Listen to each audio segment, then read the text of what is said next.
ക്രൈസ്തവ വിശ്വാസിയുടെ ആത്മീയ ജീവിതത്തിൻ്റെ ഉത്ഭവ കേന്ദ്രമാണ് സഹ്യോൻ ഊട്ടുശാല.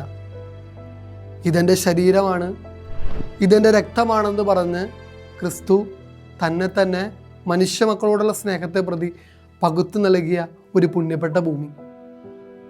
ആ ഇടത്തെക്കുറിച്ച് നമ്മളിന്ന് ചിന്തിക്കുമ്പോൾ നമ്മുടെ മനസ്സിലേക്ക് ഓടി വരേണ്ട അല്ലെങ്കിൽ ധ്യാന വിഷയമാക്കേണ്ട രണ്ട് ചിന്തകളെക്കുറിച്ച് പറയാമെന്ന് കരുതുകയാണ്. ഒന്നാമത്തെ കാര്യം, ഈ മുറിയപ്പെടാനുള്ള ഒരു മനസ്സ് എനിക്കുണ്ടോ എന്നുള്ളതാണ്. ക്രിസ്തു തന്നെ മനുഷ്യ മക്കളോടുള്ള സ്നേഹത്തെ പ്രതി പകുത്തു നൽകാനായിട്ട് തയ്യാറായതുപോലെ എൻ്റെ ചുറ്റിലുള്ള മനുഷ്യർക്ക് വേണ്ടി മുറിയപ്പെടാനുള്ളൊരു മനസ്സ് ഈ നോമ്പുകാലത്ത് സ്വന്തമാക്കാനായിട്ട് നമുക്ക് പരിശ്രമിക്കാം. രണ്ടാമത്തെ ചിന്ത എന്ന് പറയുന്നത്, ക്രിസ്തു ശിഷ്യന്മാരുടെ പാദങ്ങൾ കഴുകിയ ഒരിടമാണത്.